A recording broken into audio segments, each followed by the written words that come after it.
All right, we welcome our Class 3A state champions for 2025 DePaul Prep.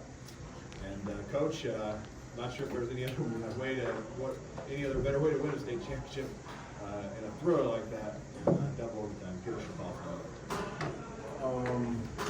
I don't know, I'm spinning. My dad's a Hall of Fame official. He took me down here. I fell in love with Glenn Wilson, Tim Basin, Lorenzo Ellis, Eddie Horton. Those were my first heroes before Bird, Magic, and Jordan. And I've been coming down here since I was at 84 with Benji. I got an opportunity to play on the state team, but nothing compares to coaching these guys. That game, kudos to Coach Stamus and Brother Rice, Catholic brother. That was I know how people say nobody's scoring, but that was a fist fight. That was a heavyweight battle. There was no great whistle, nobody called fouls. They let us play. 16-16 doesn't look good, but the points were at a premium, and things got loose a little bit in the second half. But these seniors that are up here have been on the varsity for 3 years. They got 95 wins. I think they're 69 or something, 70-5 in 2 years. 3 state champions. I mean, culture was built on the guys before them, but they've taken it to another level. Extremely proud of them. I don't know, you guys watch a lot of basketball down here too. I'm interested to hear your thoughts on the game. It was going fast for me. Take any questions? Rashawn, how did you guys come back from 9 down in the fourth quarter? We just really wanted to stay poised. We really don't work on it in practice, but we know that we had experience, and we wanted to use that experience to the best of our ability. So we just stayed poised, stayed relaxed, and just start pressuring them and try to make them turn it over, and we got that result. Okay, you hadn't scored through 3 quarters. I know you don't think about that because you're a point guard, you're just getting your players involved.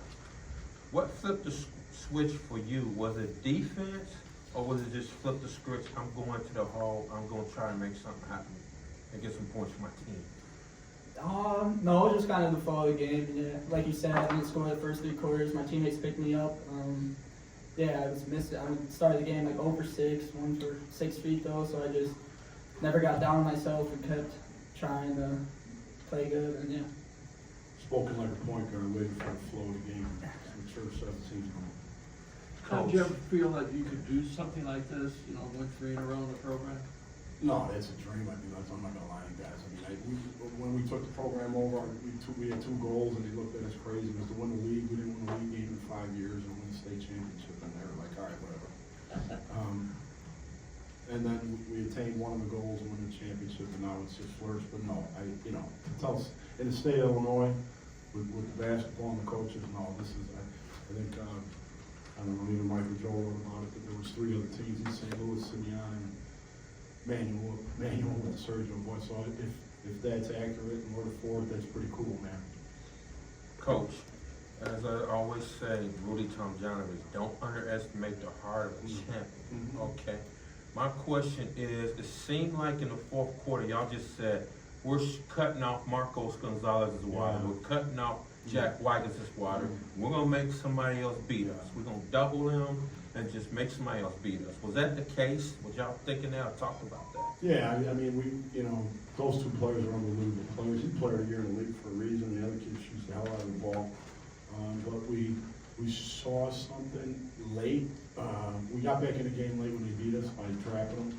And we had a conversation as a staff, if we're chasing, we do it. And we did it a lot earlier than we wanted to, and it worked out for us. I think we started doing it at the 6-minute mark.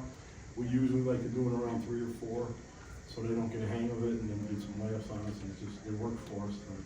Makai, the box only has you with 1 steal, but I thought when you guys got down by like 8 there, I thought you had like 2 in a row.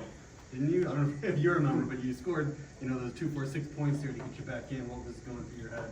And did you have more than 1 steal? I'm not sure. I know I had a kickball too, which could have been. But yeah, we had to pick up the defense. We were down, so we had to pick up the pressure, and we had to get some steals, and we did it. So. Rankin, just how pressure packed were those 3 free throws at the end of regulation? I put that in God's hands, I'd say. I work on it every day. We work on it as a team. We shoot like 6, 7 free throws after every timeout. And honestly, at the end of the day, it just comes down to consistency, I'd say. Coach Classman, what happened at the end of the first overtime? And when you guys got the ball, worked down the last shot, all of us were sitting here saying, good, we won't go into a second overtime. What happened? I don't know, I mean, I think we got a good look, I can't remember, I think it was Sean on the baseline, he got a good look. We called three, this is the maturity of the team too, and I'm not this guy, but these kids are so mature. I called 3 plays in huddle. I called magic yellow, which is a lot of actions just to get a hold, so when you stall, you get trapped and turn it over. So we ran an action with no shot. We called this the second shot for a pin down for Wu, and then we called the down action, which was the back door. So out of a timeout, in that game, I called three different plays, and they ran all 3 of them. And it's just, if you want to know about our team, that's who I'm coaching. These kids are something else. So Makai, you know, you, forgive me, I was listening to the coach and I lost my train of thought there. So maybe somebody else asked the question. I got a question for you, Rashawn. That last play, you got the dunk, and it seemed like you hurt your hand, but you went and cast that free throw. Can you speak on that moment there, that play at the last minute?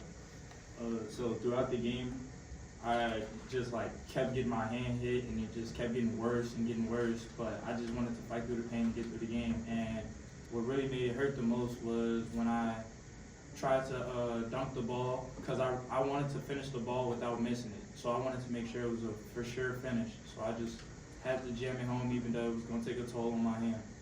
So I remember my question. Sorry to interrupt you. All right, Jay. How is the experience of being here before, playing in this big arena, this big event? How did that help you in the fourth quarter when you were down? Yeah, we're composed. We talked. That's the only thing we talked about getting down getting down here and when we played down here. Our lean on our experience, and we did that to the almost. Yeah, I mean, we got Nashville by a real good team. I mean, they beat us. We weren't ready for it. I thought I was getting Nashville again the other night in Glenwood, and you know, we learned from those experiences. The guys that have played. Rough and rugged game, points at a premium. We're a defensive culture team that can score now. And we talked about leaning on our experience, and they most certainly did that tonight. Coach, congratulations. Student athletes, congratulations. The name plates in front of you guys are yours to keep. With you. Stat sheets are yours to keep.